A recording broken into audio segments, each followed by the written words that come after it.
everybody, and welcome to The Decision Makers, the show where we dig into what it takes to run a town, or in this case, a municipality. Our guest today is Trish Fraser. She is the CAO of the municipality of North Cypress-Langford. Welcome to the show, Trish. Thank you. We want to jump right in with talking about you, first of all. Who are you? Where do you come from? And how did you get into the position you are in now? So I was born and raised in Belmont, Manitoba, which is just south of here, about half an hour or so. I grew up on a farm. I have two siblings, and then I moved to Brandon when I was in high school, and I started working at Home Hardware there, and I did financials, and then I found a passion for administration there, and from there I took my office administration certificate at Assiniboine Community College, and I specialized in the legal field.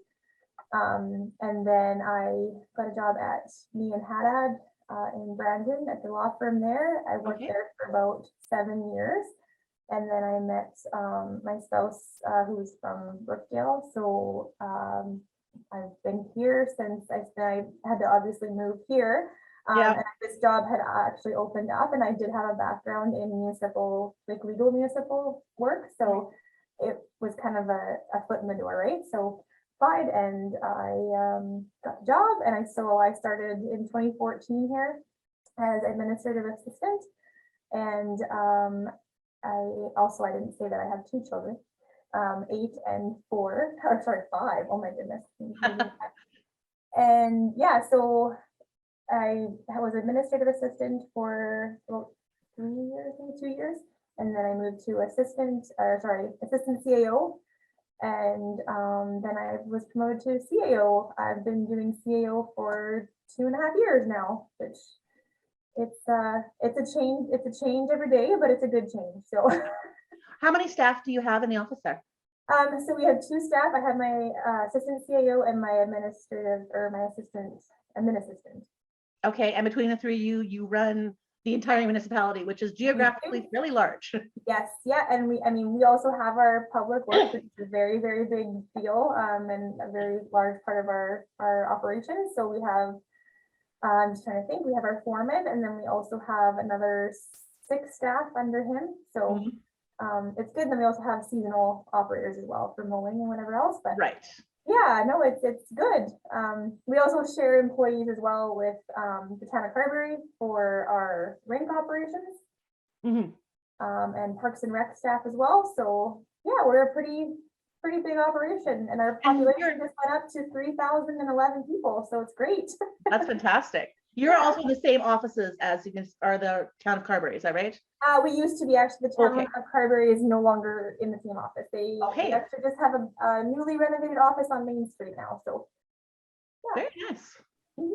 So your background is sort of a combination of training specific to running portions of the job, and then sort of on the job learning how to do the other side of the duties, I guess. Yes, that's right. Yeah. And it's kind of, it's helped me grow, like from starting on not at the bottom, but starting as an administrative assistant and kind of understanding how that works, right? And I forgot to mention that I did take my certificate in Manitoba Municipal Administration through the university in Manitoba. So that helped me as well, kind of understand, the municipal background of things. So I find, like, looking from the outside in, not knowing how municipalities run, it's a completely different show than it is anywhere else. Public sector is a completely different thing. So yeah. Was it sort of always something in your mind that you might want to work in the public sector? Or did it come kind of as a surprise to you? Yeah, no, I've always had a liking for the public sector. I don't know, I'm a very people person. I like to help people. I like to, problem solve and try and, work as to solve things for them. If they have any concerns, I'm there to help, and I'll go out of my way to definitely make everybody happy. So it's probably very good qualities in a job like yours, which is very very public facing. Yes, it is. Yes, I mean, like I said, I like the job due to the fact that the same day is never, you're not doing the same thing every day. It's always different. it's challenging, and I like the challenge, so it's good. So describe to me then the municipality as a whole, like what sort of area it covers, what kind of communities are within that area? Yeah. So our municipality borders, so it goes all the way down south to Glenville, South Cypress, so down number 5 highway, just north of the casino there, the Carberry Casino. Okay. Casino, thank you. And then the very north part goes all the way up past Maple, actually, a little bit. And then to the east, it goes to just about, I'm trying to think, like, I don't know if it's Furdale area, that kind of, so it basically borders the Sydney, like where Sydney is. Okay. And then it comes back west to basically Douglas and up near Franklin. So it's a very, very, I can't remember how many square kilometers it is, but it's quite a large municipality. And so within our municipality, we have Brookdale, we have Wellwoods, we have Edrins, we also have like just lots, we have like our little urban, like Inglo, it's maybe there's like 3 houses there. But Okay. yeah, so it's been good. All those urban, we have council members on their committees as well, so they meet. They haven't met with COVID, but they usually go out and, you know, we support our urban communities and our community centers and halls. Like we definitely work with them to get them going as well. So, and we do have Langford Rec District as well. So that would be anybody outside the town of Nipawin. They have a district that they represent as well. So, Right. yeah. So then where the position you're in, you sort of oversee all of the different elements of running the entire area. So it's not just sort of a town, a small geographic area. When we're talking about, for instance, snow removal, you have a very large area to sort of consider. Yes, yeah, it is. And that was a challenge this year because we have not had a lot of snow. The past 2 years, really, it hasn't been that much snow. And then this year was just like, you know, it's kind of an eye opener, really, when you think about it. Like we were behind plowing for snow, we just couldn't keep up. Our staff was so good and worked overtime, and we were very appreciative of that. But it's an eye opener for sure. Absolutely. So what are some of the other areas then that are sort of specific to a rural municipality? So a big thing, like we obviously our municipality is a lot of agricultural based. We've got a lot of potato farmers in our municipality. So we have a lot of irrigation going on. That's actually majority, and subdivisions going in lately. Like it's actually it's been very busy here. We also have water system as well that we share with Town and Nipawin. Okay, yeah. So we have our water lines basically run north of Brookdale and up. That we, I forget, I think it's about 120 that are hooked onto our system. So we have that. It's, yeah, it's busy. We also have, we're big in recreation here too. A lot of, even my budget, doing the budget this year, like our recreation is a big part of our budget, and we're very passionate about that. So we like to obviously keep that going too. So, but I'm trying to think of what else I missed, but there's lots. Like I know one of the things that comes up when I attend the meetings for any rural municipality is the fire department. Yeah. Which I think is again a different animal when you are in a rural area as opposed to a town or an urban area. Right. Yeah, so we actually deal with 2 different departments. So we have our Carberry North Cypress Fire Department, who cover basically south of Brookdale. There's like that fine line against the municipality. And then up past Brookdale would be the Nipawin Fire Department. So yeah, we're very, very thankful for those crews. Yeah. Especially the fire last year that we had. So. And I mean, and the fires in rural areas, they tend to be, again, agricultural based, so they can spread through dry areas very quickly. Yes. Yeah, we found last year, especially when it was dry, a lot of it was basically just grass fires. Mhm. So, but it got a little one. We did have one under control in one of our subdivisions west to us, and it got very scary for a little bit. I think people are now maybe we've put definitely more expression out there to, like water your lawn, like give them more signs of like preventative measures for that, because I think it was an eye opener for everybody. Yeah. I mean, there's not a fire hydrant at every rural corner next to your house. So Right, exactly. Yeah. And we are very thankful too. Like we have a lot of, like I said before, like a lot of potato industries too, that like local farmers that just come and help us when we need it. Like they were there instantly with water trucks, and it's so great to see. So yeah, and when you say potatoes, these are not small operations. These are, I mean, you have McCain is in your area. These are potato farmers who are industrial. Right. Yeah. Yeah, I don't even know off the top of my head how many we have, but there are quite a few. I know they employ a lot of people from the Neepawa area as well, so it's definitely a big industry. Mhm. Now, I don't know if you were there, but North Cypress-Langford is named such because it was an amalgamation between North Cypress and Langford. Right. What was that process like? Well, I actually just missed that. So Okay. I was here at the end of 2014, and they amalgamated it January 1st of 2015. So I know it was a struggle for a little bit. It's always going to be, the dynamic, like you've got the Langford Council and the North Cypress Council, right? And it's definitely, we've progressed so well over the past few years. It was just hard to get to that point to understand that you are now one, right? And to get the residents to understand that as well was another thing. It's hard, like when you're used to your one specific area, it's hard to get used to. Change is hard. And it really affects, I think, the decision-making process, because when you're considering these, you're not, and that dividing line is really around the Brookdale area. That's right. Yeah. And that's why you have some of it serviced by Carberry and some by Neepawa, because that used to be two separate areas. Yeah, yeah. And like I said, I wasn't part of the whole amalgamation process, but I know that it took a long time to get to that point. So it's definitely, Imagine there's still ripples going through. Yeah. Oh, there's, they always say we are one municipality, but sometimes you get this used to happen in Langford and this used to happen in North Cypress, and that's going to happen regardless, especially for those who have been around for years, right?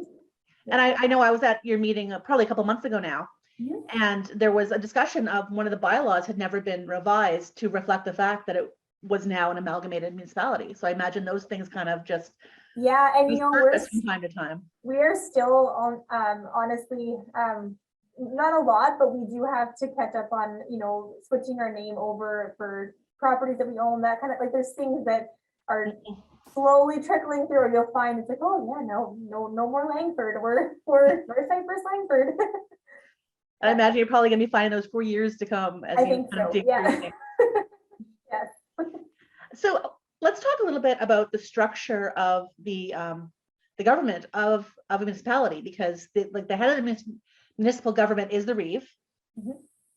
How is that different from a mayor? Well, the reeve is rural, right? Yeah. Municipal, mayor is urban. So obviously with ours, we have more council as well. Like we have 7.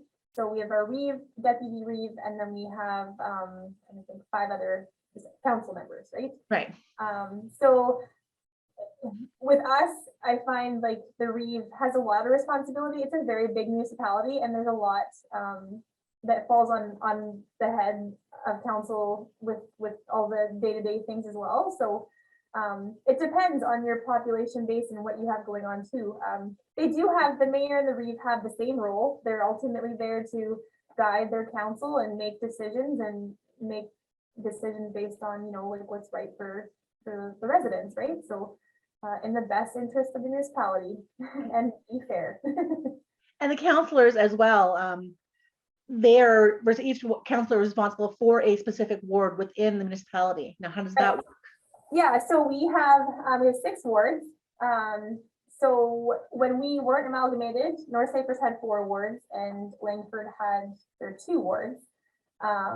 So that was also a change. But yeah, so we have each council member represents their ward.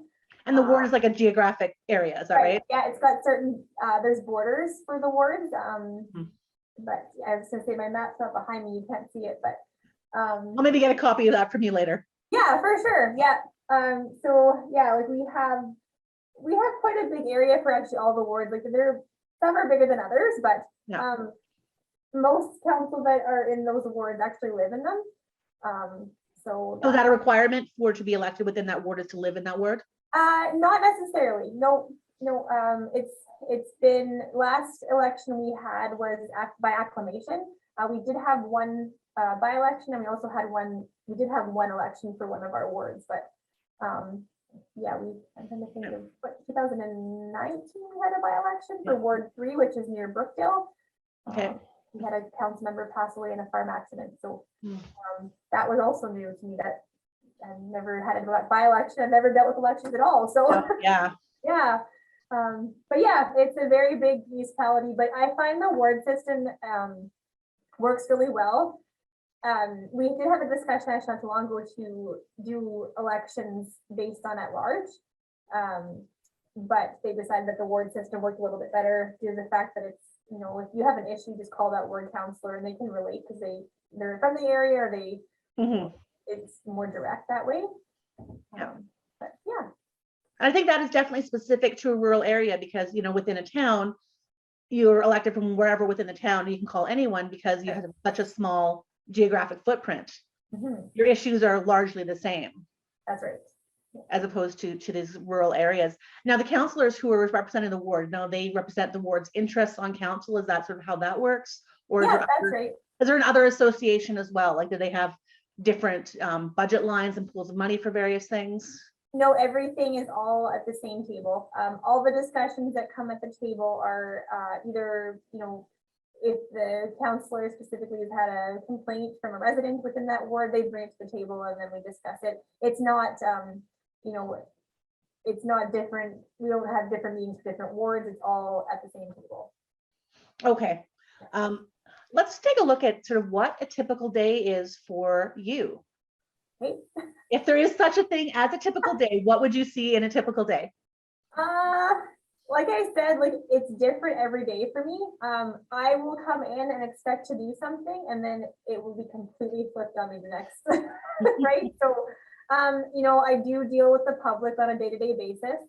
I do deal with our public works quite often as well, especially lately with all the roads being washed out, with all the rain we've received. So that's been, I've been working on budget this past couple months. I've got, our plan hearing is next week. So we've got our financial plan hearing for one mill rate now. We used to have 2 different mill rates for Langford and North Cypress, and this year they're going to be 1.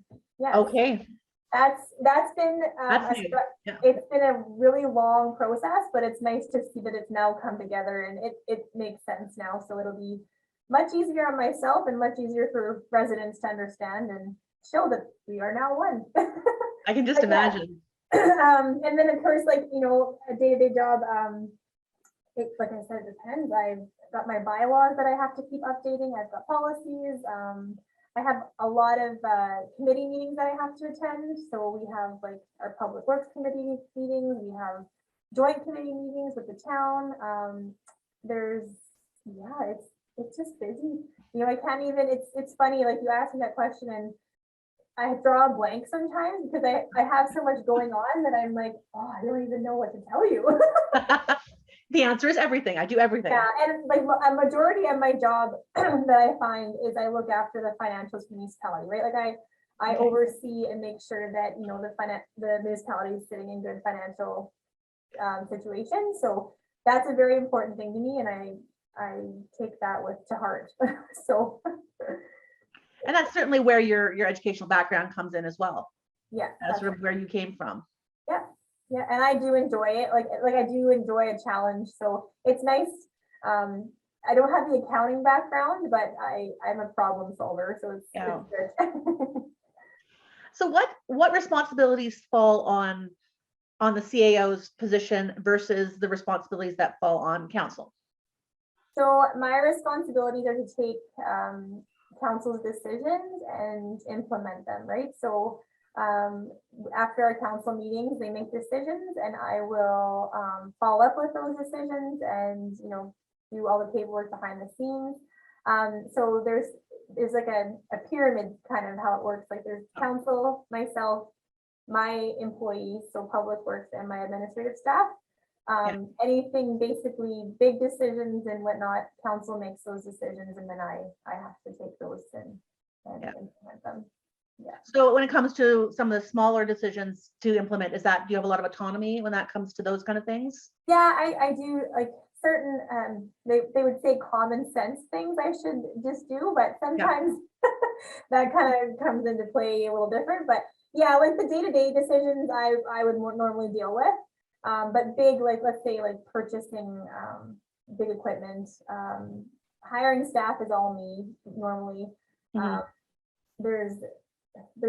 trying to think, just like, yeah, new equipment we've bought, or even like subdivision applications that have to be approved, like all of our planning, that has to be a council decision. And basically just anything really that isn't within my budget range, they have to approve. Yeah. I have to just I would think it would be safe to say that a lot of the planning, the research, and that sort of thing comes from your office and then goes up to council for decision. Yeah, and I do like a lot of so at our meetings I'll bring certain things to their attention, and I give them a recommendation based on kind of my background and what I have kind of found out, and then based on that decision they'll have a discussion or whatever, and then they will just kind of make a decision, and then I bring it back to my table, and yeah.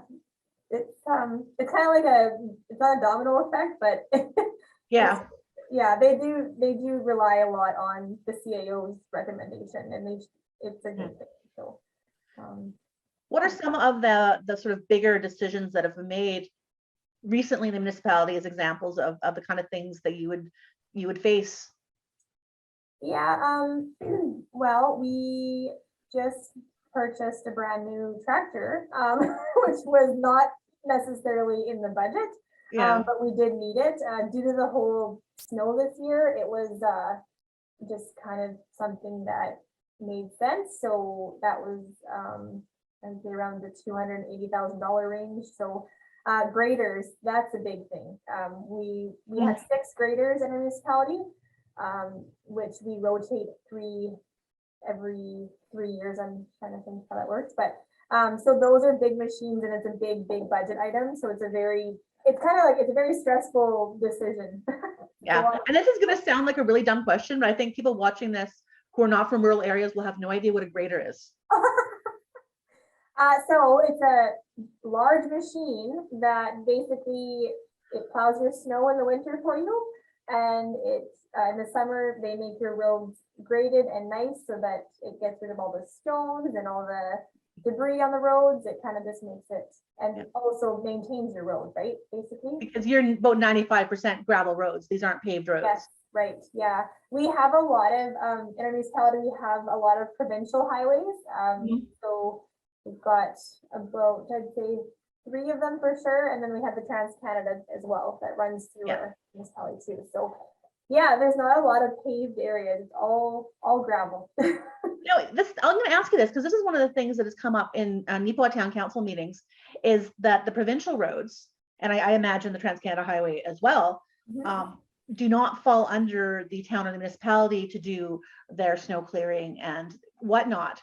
And sometimes there comes into a bit of a conflict there because it's not getting done in a timely manner. Is that something that you have had to deal with as well? Yeah, it's always stressful for us and for the residents because right, like you said, the provincial roads are a provincial jurisdiction, right? So a lot of people don't understand and would just assume that, especially the ones that are not paved, the PR roads that aren't paved, they assume that is our gravel road. So actually we ran into this with the flood in 2020. We had well, actually it was a highway, 464, I believe. And the bridge there had caved in, and it was really the only access for people to get to Neepawa that way.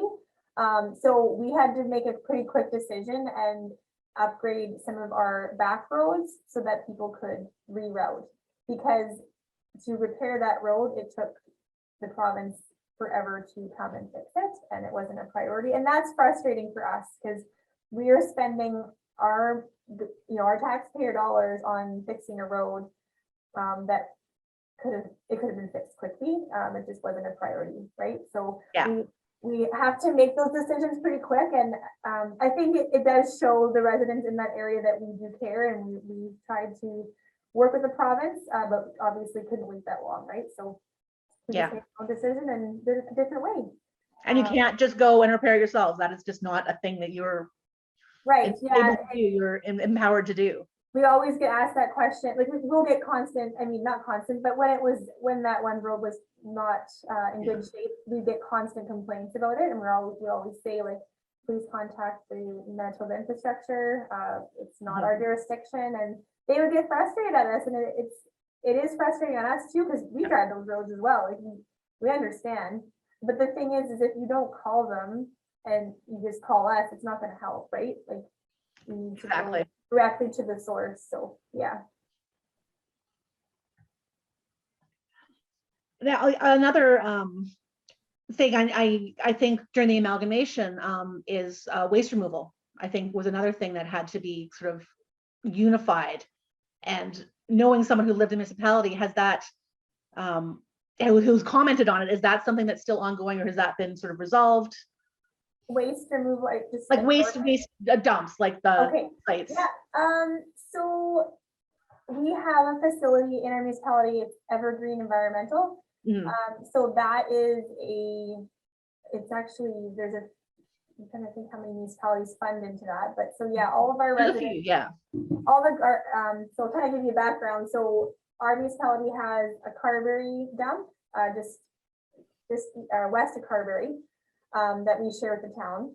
And we also have, so Brookdale, like all the other urban areas we have depots, we call them. So they have like a garbage bin there, recycling glass, that sort of thing. Right. And then everything gets hauled up to Evergreen.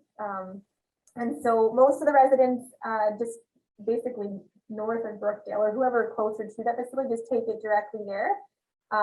And that's how it's a very good thing to have, actually, because I noticed a lot of municipalities have contracted that out, and it costs a lot of money. Not that this doesn't, but it is a simpler way of doing it.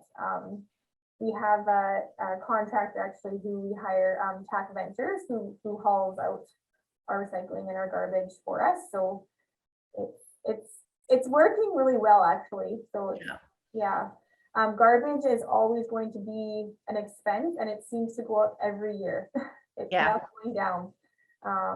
We have definitely restricted a lot of things at our dumps for things, so that also puts pressure on people as well. And also we have pressure from the provincial government on what we can and can't accept. So we ran into a few issues with that. But we always have residents show up, can I bring this? Well, look at our long list. I'm not sure. maybe. Yeah. But no, Evergreen is really good. Like they have their own employees there. We have a policy, obviously, on what we can and can't accept. And yeah, it goes really well, actually. So is there anything you want to make sure that you let us know about your position and your municipality? Yeah, I will say that I do enjoy my job. I love public service. I wouldn't be doing anything else. Like this is kind of my passion, and I care about what I do. So I'm happy to work for North Cypress-Langford, and I have great staff and council as well. We have a pretty good team here, so it's nice to come into that environment, not only for residents, but it's just nice. And if you want to work in the public sector, you have to have a very strong backbone. But it's good, yeah. Great. Well, thank you so much for making time for me today. And thank you to all of our viewers for joining us. We'll see you again next time. Yes.